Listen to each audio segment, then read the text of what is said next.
বাংলাদেশের ঐতিহ্যবাহী জেলা গাজীপুর, কাশিমপুর থানার অন্তর্গত জরুন ঈদগাহ ৬ নম্বর ওয়ার্ড গাজীপুর মহানগরে সমাজ কল্যাণ ফি সাবিলিল্লাহ ফাউন্ডেশনের উদ্যোগে বৈষম্য বিরোধী ছাত্র আন্দোলনের সকল শহীদদের মাগফিরাত কামনায় তাফসীরুল কোরআন মাহফিলের স্বনামধন্য সভাপতি,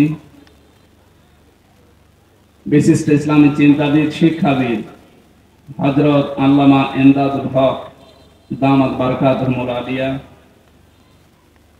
এখানে যারা আলোচনা রাখবেন মুফাসসিরে কোরআন, ইসলামী চিন্তাবিদ মাওলানা শায়েখ আলী হাসান ওসামা রাজবাড়ী, আলোচনা রাখবেন মুফাসসিরে কোরআন জনাব মাওলানা শায়েখ জামাল উদ্দিন ঢাকা।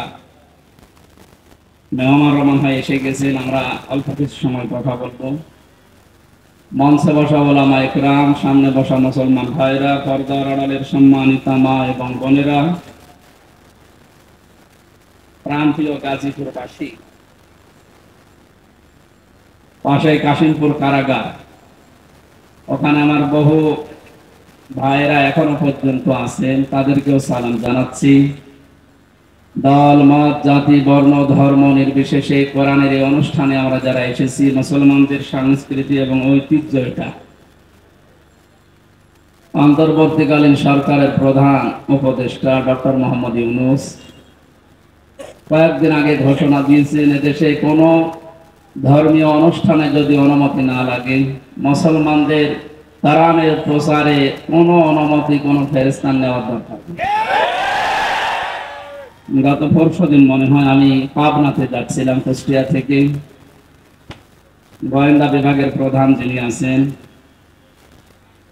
আমাকে বলছে, হুজুর কোরআনের কথা বলতে গিয়ে এই 14-15 বছর বহু বাধার সম্মুখীন হয়েছেন। এদেশে এখন মুক্তভাবে কোরআনের কথা বলবেন, কোরআন যেভাবে যেই ফোর্সে জানিয়েছে ওই ফোর্সে বলবেন, কোনো বাধা নেই। কেউ বাধা দেওয়ার কথা বললে আমারে জানাবেন, ঠ্যাং ঢিল। দুইটা কথা জানিয়েছে কমিটিকে জানাতে। এক নম্বরে মহিলাদের প্যান্ডেল যেন আলাদা হয়, আর ওখানে কোনো পুরুষ যেন দায়িত্ব না থাকে। 2 নম্বরে ওনাদের জন্য আলাদা অজু এবং টয়লেটের যে ব্যবস্থাগুলো ওয়ান টাইম হলেও যেন অন্তত মানুষ বুঝে 8টা 10টা 15 20টা এগুলো কমিটি করে দেয়। আপনি আগে এটা জানিয়ে দেবেন। আপনাদের মাহফিলের মাধ্যমে সারা দেশে যেখানে তাফসীর মাহফিল, ওয়াজ মাহফিল নেওয়া আছে আমি জানিয়ে দিলাম, আপনারা এই কাজগুলো করবেন। কোরআন প্রসারে, কোরআন প্রতিষ্ঠায় এখন আশা করছি সামনে আর কোনো বাধা আমাদের থাকবে না, যদিও ষড়যন্ত্র বসেনি। গতকালকেও একটা ষড়যন্ত্র হওয়ার পায়তারা চলছিল, আমাদের ছাত্র বন্ধু যারা আছে তারা রুখে দিয়েছে। এর কয়েকদিন আগে আরেকটা হয়েছিল বিচারপতি দিয়ে, সেইটাও রুখে দিয়েছে। আমার মনে হয় যাই হচ্ছে আল্লাহ রাব্বুল আলামিন সে কাবা শরীফ ধ্বংস করতে যারা এসেছিল সে আবাবিল পাখি দিয়ে যেমন সাহায্য করেছিলেন, পদে পদে জালেমদেরকে বিদায় দেওয়ার পরে যা হচ্ছে আল্লাহ নিজে মনে হয় হাতে করে করছেন। ইদা জা নাসরুল্লাহি ওয়াল ফাত, হে নবী যখন সাহায্য আসবে আল্লাহর, আপনি তখন বিজয় দেখতে পাবেন। আল্লাহর এই সাহায্য ছাড়া আমাদের এই বিজয় আমার যেটা মনে হয় সম্ভব। বিজয়ের ঘোষণা দেওয়ার পরে আল্লাহর আয়াত ছিল, রাআইতান নাসা ইয়াদখুলুনা ফি দীনিল্লাহি আফওয়াজা। সাহায্য আসবে, আপনি বিজয় দেখতে পাবেন। শুধু এতটুকুই না, বিজয় যখন আসবে আপনাদের, আপনি দলে দলে পালে পালে ইসলামে মানুষ প্রবেশ করছে, এই দৃশ্য দেখতে পাবেন। আমার তো মনে হচ্ছে যে দৃশ্য আরম্ভ হয়েছে এই 18-20 দিনে। আর কোরআনে কারীম প্রতিষ্ঠার জন্য যারা একামতে দ্বীনের দায়িত্ব পালন করছে বা করবে সামনে, অগ্রণী ভূমিকা যারা পালন করছে ময়দানে, এনাদের যে অ্যাক্টিভিটিস বা ইখলাস, যে শ্রম তারা দিয়ে যাচ্ছে মানবতার জন্য, বিশেষ করে জামাত ইসলামী বাংলাদেশের শ্রদ্ধাভাজন আমির ডক্টর শফিকুর রহমানের এই বৃদ্ধ যুবক,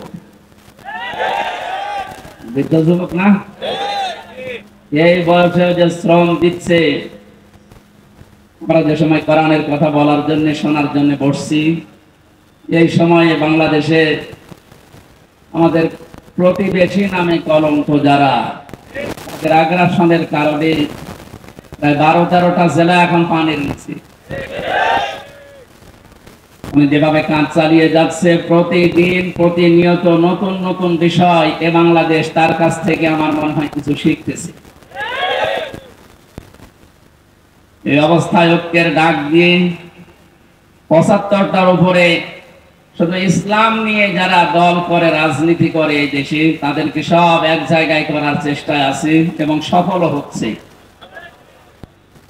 এই কঠিন মুহূর্তে এখনো পর্যন্ত যদি ছোটখাটো বিষয়গুলো আমাদের ভেতর থেকে অহংকার, হিংসা, তাকাব্বুরি এবং মনের ভেতরে যে কালিমাগুলো আছে দূর করতে না পারি, আবার কোন সালেম এসে যদি চেপে বসে, ও পাথর সরানো কিন্তু কিয়ামত হয়ে যাবে। একটা উদাহরণ পড়ছিলাম, একটা হোস্টেলে 100 জন ছাত্র থাকে। প্রতিদিন তাদেরকে নাস্তায় সিঙ্গাড়া দেওয়া হয়। সিঙ্গাড়া নাম শোনেননি? 20 জন এসে নালিশ দিয়েছে হোস্টেল সুপার যিনি আছে তার কাছে, যে আমরা এই সিঙ্গাড়া খাবো না, আমরা অন্য কিছু চাই নাস্তায়। উনি চিন্তা করলেন একবারও তো হুট করে বন্ধ করা যায় না। সবাইকে ডাক দিয়ে বললেন, যে যা খেতে চাও কাগজে লিখে দাও। একবারে 20 জন হাত তুলেছে যে আমরা সিঙ্গাড়া খাবো। সিঙ্গাড়া খাবো না বলে যারা আদেশ দিচ্ছে বা আহ্বান জানাচ্ছে, এদের সংখ্যা মাত্র 20 জন। কয়জন এখনো বাকি আছে বলেন? এর ভেতরে হয়তো 16 জন লিখে দিয়েছে যে আমরা রোল চাই। 15 জন লিখে দিয়েছে হয়তো যে পাউরুটি কলা চাই। এভাবে দেখতে দেখতে শেষ পর্যন্ত দেখা গেল 20-এর উপরে আর পার হচ্ছে। 20-এর বাইরে যারা ছিল তারা কি সংখ্যায় কম না বেশি? কত বেশি বলেন তো? 4 ভাগ। কত বেশি? এরপরেও কারোর তা পাস হয়নি, হয়েছে কারটা? ওই 20 জনেরটা। আমাদের অবস্থান সামনে কিন্তু এরকম আসতেছে। আমরা নিজেদের ভেতরে কাদা ছড়াছড়ি করে ভুল বুঝে এতদিন যা করেছি, শুধু আমরা একা করেছি তা না, আমাদেরকে করানো হয়েছে। আমি গোয়েন্দা বিভাগের কাছ থেকে বহু তথ্য পেয়েছি এই 3 বছর জেলে থাকার কারণে। ওখানে তো সব রাজা, মহারাজা, মহারথী ওখানে আছে। ওনারা জানিয়েছে যে ইসলামকে এ দেশে যেন দাঁড় করাতে না পারে, সেই জন্য ছোটখাটো বিষয় নিয়ে মানুষের ভেতরে মতভেদ তৈরি করার জন্য জেনারেল মানুষগুলো যা করে করুক, হুজুর ছাড়া, টুপিওয়ালা ছাড়া যেন এক জায়গায় হতে না পারে। যদিও সংখ্যায় এরা একেবারে কম না। কম নাকি? আমার মনে হয় এদেশে আমরা যারা শুধু টুপি মাথায় দেয় আর কারো লাগার কথা না, শুধু টুপিওয়ালা মানুষগুলো যদি এক হয়ে যায় আর ওদের ষড়যন্ত্র যদি কাছে না লাগে, দায়িত্বে যিনি ছিলেন এতদিন 41টা টার্গেট দিয়েছিলেন, অতদিন লাগবে না, 41 ঘন্টায় দেশে ইসলাম দাঁড় হয়ে যাবে ইনশাআল্লাহ। দিন যেভাবে যাচ্ছে এবং জেনারেল মানুষগুলো, এমনকি আজকে 3 জন হিন্দুকে দেখলাম, তারা ডাক্তার শফিকুর রহমানের হাতে হাত দিয়ে ইসলামী আন্দোলন করবে, জামাত ইসলামী বাংলাদেশে ওরা অলরেডি যোগ দিয়েছে। মূর্খ মানুষ না তারা, প্রত্যেকেই শিক্ষিত, সবগুলো বিশ্ববিদ্যালয় থেকে অনার্স মাস্টার্স পড়া। তারা বুঝতেছে যে এই জামানা যা শুরু হয়েছে, 15 বছর যা দেখলাম, মানবতার ফেরিওয়ালা বিভিন্ন মানুষের নামে আমরা শুধু শুনেছি, বাস্তবে তাদেরকে দেখি নাই। যেটা এখন দেখতে পাচ্ছি ডাক্তার শফিকুর রহমানের ভেতরে। এই যে পাশেই কারাগার, আমি ছিলাম এখানে 3টা বছর। ডাক্তার শফিকুর রহমান সাহেব 4 তলায় ছিলেন, আমরা ছিলাম, উনি 2 তলায় ছিলেন, আমরা ছিলাম 4 তলায়। ডক্টর সাথে 4 দিন ছিলাম। যে ব্যবহার আমি পেয়েছিলাম, ওনার যে আচরণ, ওনার যে আমল, ওনার যে অবস্থান, ওনার ইমানের আমলে, আমরা হাজারো আলেম ছিলাই, ওই পর্যায়ে আমরা এই জেনারেল মানুষের কাছে হেরে গেছি। ওনার এক একটা সেজদায় কেটে যেত 45 মিনিটে 1 ঘন্টা করি, আর 1 ঘন্টায় আমাদের 10 রাকাত নামাজ হয়ে যায়। আমার যতটুকু বিশ্বাস আমার মনের, আমার ইমানের, এই অ্যাক্টিভিটিস এবং ইখলাসের কারণে আল্লাহ রাব্বুল আলামিন দলে দলে পালে পালে মানুষদেরকে ইসলামে আজ প্রবেশ করাচ্ছে। এটা যেন অব্যাহত থাকে। 5 তারিখের আগ পর্যন্ত মাত্র 20% মানুষ চাইতো যে দেশে ইসলাম কায়েম হোক। এই 18-19 দিনের ব্যবধানে এখন প্রায় 35% উপরে মানুষ অলরেডি চাচ্ছে যে দেশে ইসলাম দিয়ে, কোরআন দিয়ে দেশটা চলবে। আমরা তো দেখলাম এই 53 বছর, যদিও আমরা 33 বছর, আমার মুরব্বী যে বসে আছে, এই সমস্ত মানুষগুলো তো দেখেছে যে বাবা চালিয়েছে যে কেমন লাগে, দেখে না? আমিও চালিয়েছিল, মানুষ দেখেছে। চাচা চালিয়েছে, জোর করে হোক আর যেভাবে হোক, তাও মানুষ দেখেছে। বউ চালালো দেখলাম, কিন্তু তা আমি দেখেছি। ভাবিও চালিয়েছিল, দেখেছিলাম। এখন শুধু দেখতে বাকি আছে যে কোরআন দিয়ে দেশ চললে কেমন দেখা যায়।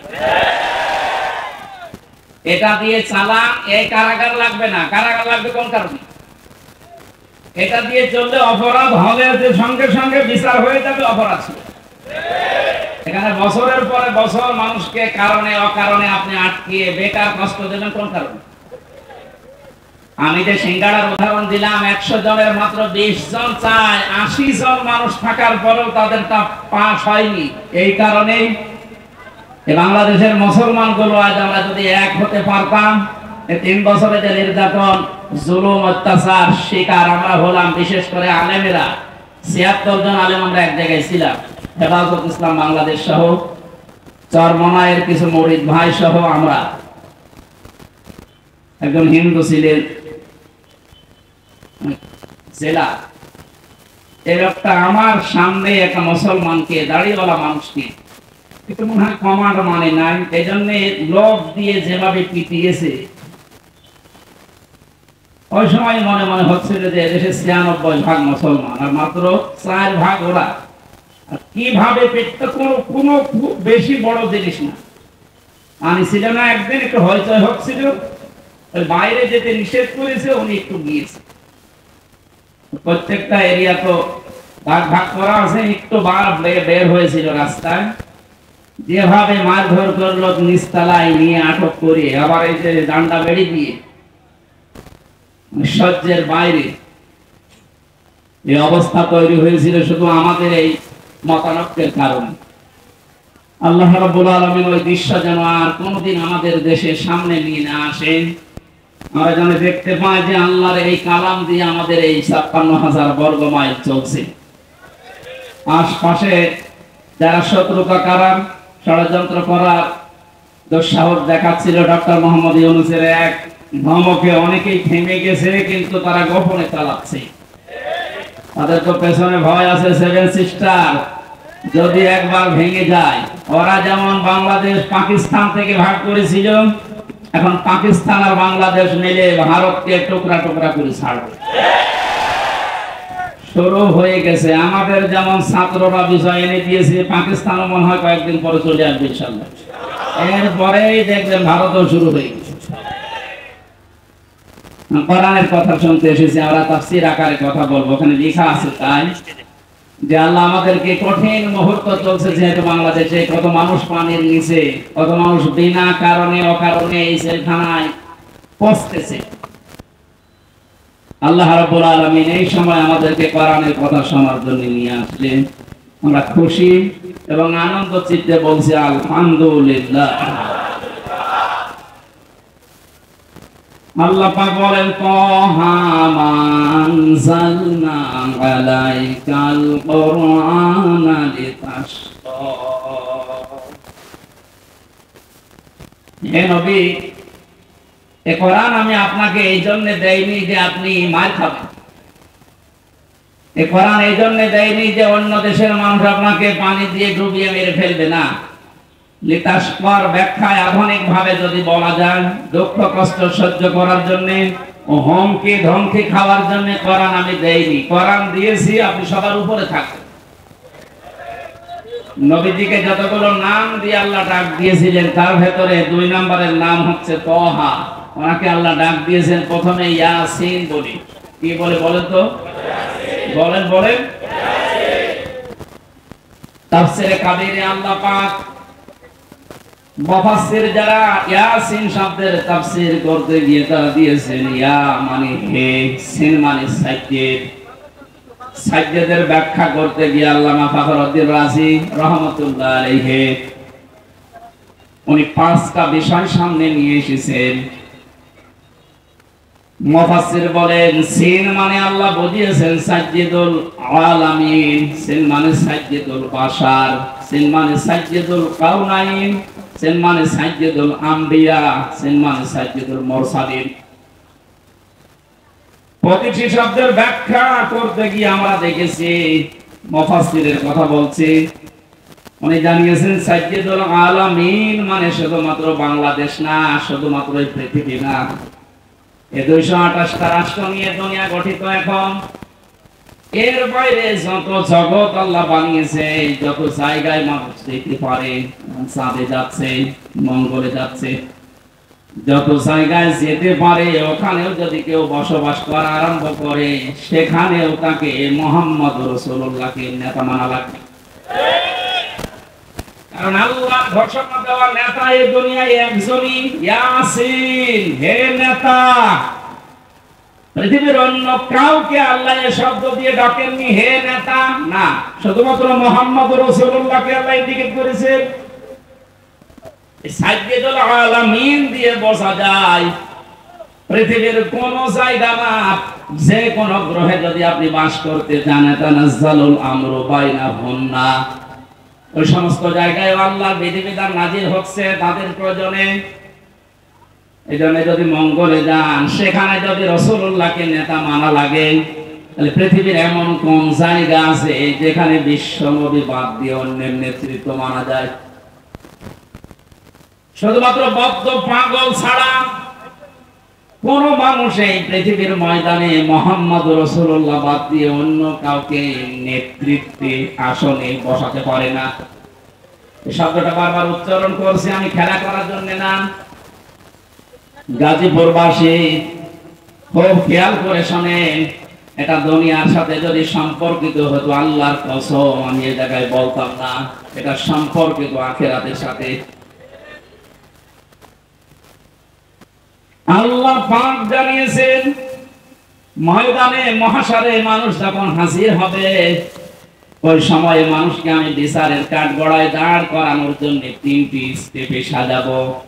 প্রথমেই মানুষকে ডাক দেওয়া হবে আল্লাহর সামনে দল দল করে। কোরআনে কারীম জানাচ্ছে অকুল্লুহুম আতিহি ইয়াউমাল কিয়ামাতি ফারদা। সূরা মারইয়ামের 95 নম্বর আয়াত। আল্লাহ পাক বলেন কিয়ামতে প্রতিটি মানুষকে আমি আল্লাহর সামনে দাঁড় করাবো স্রেফ একা একা। কয়জন করি? এদের স্বাধীন হয়ে গেল কয়েকদিন আগে, দ্বিতীয় স্বাধীনতা বলা হচ্ছে। এরপরে অনেক ভণ্ড এখনো বসে নিয়ে এই কথাটাকে কোরআনের বিরুদ্ধে পুরা উল্টা সাজিয়ে মানুষকে এখনো ধোঁকা দিয়ে বোকা বানাচ্ছে। কোন চিন্তা করবা না, চিন্তা নেইও, আমরা আছি, পার করে দেব। দুনিয়ার এই ছোট্ট জীবনে যদি অনেকে পার করতে গিয়ে ধরা খায়, কিয়ামতের ওই কঠিন ময়দানে আল্লাহ আপনাকে ডাকবে। কোন মানুষ আপনার সাথে প্রথম স্টেপে থাকবে না, স্রেফ আপনি একা সামনে দাঁড়াবেন আল্লাহ।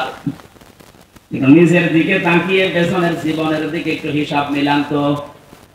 সত্যি যদি আল্লাহ আপনাকে ডাক দিয়ে বলে পড়, ইকরা কিতাবাকা কাফা বিনাফসিকা লিয়াউমা আলাইকা হাসিবা। বনী ইসরাইলের 14 নম্বর আয়াতে আল্লাহ জানিয়েছেন এটা পড়, জান্নাতে যাবি না জাহান্নামে যাবি কারো জিজ্ঞাসা লাগবে না, তুই নিজেই যথেষ্ট। এখানে যত আসামি জেলখানায় আছে গাজীপুর কাশিমপুর সহ প্রত্যেকটি আসামিকে আদালতে তোলার সময় বিচারক কিন্তু জিজ্ঞাসা করে তার অপরাধ সম্পর্কে, যেটা করেছেন কিনা। বিশেষ করে 164 যখন নেয়, ম্যাজিস্ট্রেট কিন্তু জিজ্ঞাসা করে যা যা বললেন আপনি এগুলো করেছেন কিনা। আল্লাহর বিচার ব্যবস্থা পুরা উল্টা। ইয়ারাফুল মুজরিমুনা বিসিমাহুম ফায়ুখাযু বিন নাওয়াসি ওয়াল আকদাম আবিআইয়ি আলা'i রাব্বিকুমা তুকাদ্দিবান। বলেন আল্লাহু আকবার। আল্লাহ পাক বলেন কিয়ামতের দিন আমি অপরাধীকে জিজ্ঞাসা করব না যে এটা করেছিস কিনা।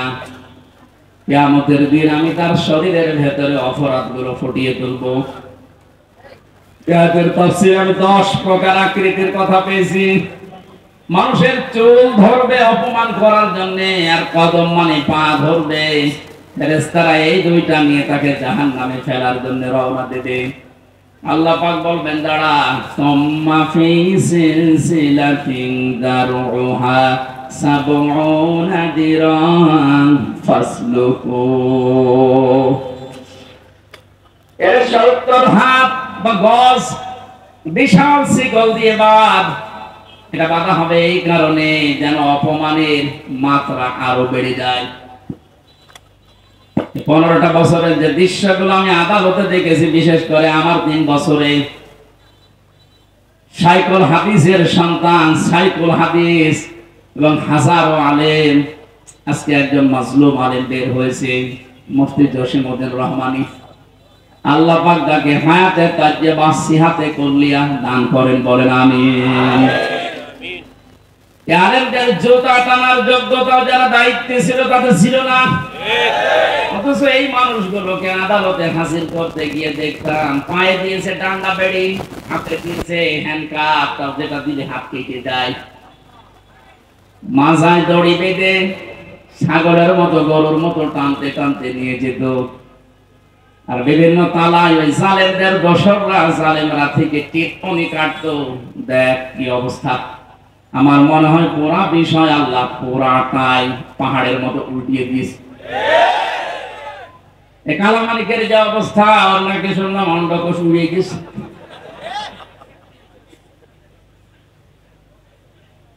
এ শয়তানটা বিশ্ব নন্দিত মুফাসসিরে কোরআন শহীদ আল্লামা দিলওয়ার হোসেন সাঈদী রহমাতুল্লাহ আলাইহি তাকে ফাঁসি দেওয়ার জন্য যে গর্ববোধ করেছিল যে আমি তাকে ফাঁসি দিয়েছি।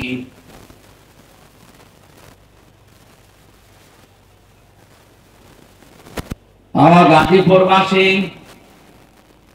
আমার তো মনে হচ্ছে এখন যে জালেমগুলোর উপরে মানুষের ক্ষোভ, রাগ এবং বাস্তবতা যেটা দেখা যাচ্ছে, কেউ ডিম ছুঁড়ে মারছে, কেউ পানি মারছে, কেউ কেল ঘুষিত ফিরিয়ে আছে, এগুলো সব আমার যতটুকু ধারণা নবীর ওই হাদিস অনুযায়ী এটা আলেমদের বরদোয়ার ফল। বিশ্বনবী জানিয়েছেন ইত্তাকি দাওয়াতাল মাসলুম, পৃথিবীর মানুষেরা সাবধান, তুমি আর চাই করো না কেন মাজলুমের বরদোয়া থেকে নিজেকে বেশি বাঁচিয়ে রাখবা। কারণ এটা একটা কঠিন বিষয়। ফাইন্নাহা লাইসা বাইনাহু ওয়া বাইনাল্লাহি হিজাব। মাজলুম যদি বরদোয়া করে আর আল্লাহর মাঝে কোনো পর্দা, কোনো ফারাক থাকে না, সঙ্গে সঙ্গে কবুল হয়ে যায়। আমার মাথায় দড়ি দিয়ে যখন নিয়ে গিয়েছিল, প্রথমে এত অসহায় মনে হচ্ছিল নিজের কাছে যে আল্লাহ আমি কি করেছি। পায়ে দিয়েছে ডান্ডা বেড়ি, হাতের ভেতরে হ্যান্ডকাপ, মাজার ভেতরে সে এত মোটা মোটা দড়ি। 2-3 জন 4 জন পুলিশ হাত ধরে রাখে, আর একজন টানতেছে, গরু টেনে নিয়ে যাচ্ছে। দুনিয়ায় যদি আল্লাহ এটা উল্টিয়ে দেখাতে পারে, আখিরাতের বিচার তো আলাদা। কিয়ামতে আপনি একা দাঁড়াবেন, কোন সাক্ষী লাগবে না, আপনার শরীরের ভেতরে ওই বিষয়গুলো আল্লাহ ফুটিয়ে তুলবে। ফাম্মা মান উতিয়া কিতাবাহু বিয়ামিনি, আমলনামা যদি আল্লাহ হাতে দিয়ে বলে পড়, ডান হাতে যারা পাবে ফায়াকুলু হাউ মাকরাউ কিতাবিয়া, নিজে আনন্দ পাবে আর মানুষকে বলবে দেখো কি সুন্দর রেজাল্ট আমি পেয়েছি। বাংলার মানুষেরা, পাশে যেহেতু কারাগার, হাজারো মানুষ এখন যারা আছে, আমি যেহেতু নিজের বাস্তবতা বলছি, হাজার হাজার মানুষ এই জেলখানায় তো প্রায় এক জায়গায় 10,000 আছে, মনে হয় আরো বেশি। মানুষগুলো এই মাগরিবের পরে, এশার পরে এদের অনুশোচনা শুরু হয়। সবাইকে উদ্দেশ্য করে বলছি, আমরা যে যা করছি দুনিয়াতে, কিয়ামতের ময়দানে বইটা হাতে দেওয়ার পরে পড়তে পারবেন তো। নিজের ব্যক্তিগত জীবনকে আগে সংশোধন করা আরম্ভ করেন। আমি নিজের থেকে এখন শুরু করব। আমি যদি সত্যি এখনই মারা যায়, আমার এই 33 বছরের যে রেকর্ড আল্লাহ আমাকে দেখাবে, আমি যেন সম্মুখে পড়তে পারি, এরকম কাজ এখন থেকে আরম্ভ করব। জীবনের আসল সফলতা তো এটা, ফামান সুহসিহা আনিন নারি ওয়া উদখিলাল জান্নাতা ফাকাদ ফাজ। আল্লাহ পাক বলেন ওই লোকটার জীবন তো সফল, যাকে আস্তে আস্তে জাহান্নামের কাজগুলো ছেড়ে দেওয়ায় আর জান্নাতের কাজের দিকে আমি আল্লাহ তাকে এগিয়ে দেই। এমন আমল, এমন কাজ, এমন বই আমি তৈরি করতে চাই, যেটা কোটি কোটি মানুষের সামনে আমি মানুষকে পড়ে শোনাতে পারবো। বলেন আমিন। কিয়ামতে যেহেতু সর্বপ্রথম আল্লাহ বিচার ব্যবস্থায় আপনাকে আমাকে একা ডাকবে, স্রেফ কেউ থাকবে না। সূরা মারইয়ামের 95 নম্বর আয়াত অনুযায়ী যদি এখনো কেউ ধোঁকায় পড়ে থাকেন যে না আমার বাবা আছে বাঁচাবে, এই আয়াত অনুযায়ী এটা পুরা মিথ্যা আশ্বাস। কথা বলে না কেন? কেউ থাকবে না পাশে, আপনি স্রেফ একা থাকবেন। বিচারের দ্বিতীয় স্টেপে আল্লাহ এবার ডাকবেন, ইয়াউমা নাদউ কুল্লা উনাসিম বিইমামিহিম। সূরা বানী ইসরাঈল 82 নম্বর আয়াতের 72 নম্বর আয়াতের প্রথম অংশে আছে। আল্লাহ বলেন কিয়ামতে এবার আর তোকে একা না, তোকে ডাক দেব আমার দরবারে তোর নেতার সাথে। কার সাথে? এটা যদি কেউ রাজনীতি মনে করেন, আপনার কপালে আগুন লাগবে। আল্লাহ পাক বলেন কিয়ামতে আমি তোকে তোর নেতার সাথে ডাক দেব। ও গাজীপুরবাসী, নিজের মনকে প্রশ্ন করেন তো, আপনি যে নেতার আদর্শ মেনে চলেন, ওকে যেহেতু আল্লাহ আগে ডাকবে, এরপরে পেছনে আপনাকে, আপনার কি মনে হয় এখন আপনি যার পেছনে এখনো পর্যন্ত আছে, ওই লোকটা যদি সামনে থাকে আল্লাহ কি মাফ করবে বলে মনে হয়? আপনি এখনই যদি বলেন না, আপনি তো ধরা খাবেন। অবশ্য ঠিক, ধরা খাবে তাও ঠিক, ধরা যেন খাওয়া না লাগে, এই কারণে তো রাইফি সাহেবের আয়োজন দিয়েছে। কোরআন দিয়ে শোনানোর জন্যই লিখেছে তাফসীরুল কোরআন মাহফিল। আমি তো কোরআন দিয়েই বলছি, একটা কথাও বাইরে বলেছি। সুতরাং আহ্বান জানাচ্ছি, আমি বড় দরদ নিয়ে, মায়া নিয়ে, আমি দেখতে পাচ্ছি কোরআন আর হাদিসের চোখ লাগিয়ে যে আপনি ধরা খাবেন। এখনো পর্যন্ত অনেক জালেম, জালেমের দোসর এখনো স্ট্যাটাস দিয়ে যাচ্ছে। আমার মনে হয় যার মনের ভেতরে বিন্দু পরিমাণ একটু বিবেক, একটু অনুশোচনা কাজ করে, আর সামনে যদি শুধু আয়না ঘরটা ভেসে আসে, কোনদিনও জালেমের পক্ষে স্ট্যাটাস দেওয়ার কথা না। মর্মান্তিক বিষয় আপনি একটু ভাবেন। শুধু আমি মাঠের নিচে ছিলাম, কি অসহায় মনে হয় নিজেকে, তাও তো একটু বড় জায়গা ছিলাম, কিন্তু ব্যারিস্টার আরমান, আমান আজমি ভাই সহ যারা ছিলেন ওদের কবরের মতো জায়গায় রেখে দিত। এই জুলুমের সাথে যারা জড়িত, এখনো যদি বিশ্বাস না হয়, যারা দায়িত্বে আছে তাদেরকে বলবো, আয়না ঘরটা টুরিস্ট স্পেস হিসাবে রেখে দেন, মানুষ যেন তামাম দুনিয়ার মানুষ বোঝে যে এই পৃথিবীতে একজন জালেম ছিল। এটা জুলুমের একেবারে সর্বোচ্চ পর্যায়।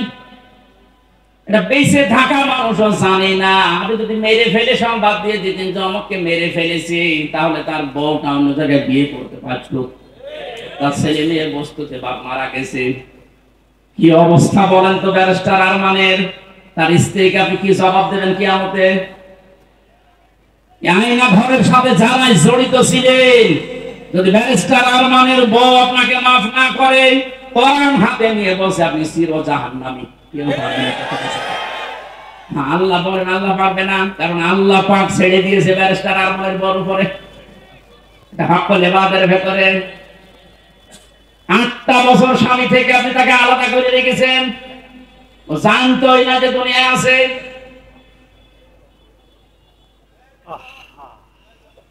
আমি কয়দিন থেকে আমার অবস্থা হালচাল শেষ হয়ে গেছে, আর সে 8টা বছর।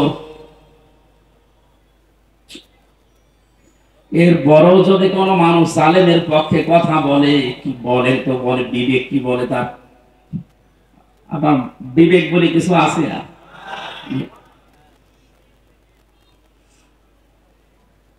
বাস্তব কথা বলছে, আপনি কিন্তু ধরা খাবেন আমি দেখতে পাচ্ছি।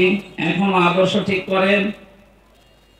বহু মানুষকে দেখলাম কিচ্ছু হয়নি, এখন যেহেতু বাঁশ নিয়ে আসে শুধু এইটা দিয়ে চললে কেমন দেখা যায়। চর্মচোখে আল্লাহ তুমি আমাদেরকে অন্তত তাড়াতাড়ি দেখার তৌফিক দাও যে কোরআন দিয়ে দেশটা চলছে।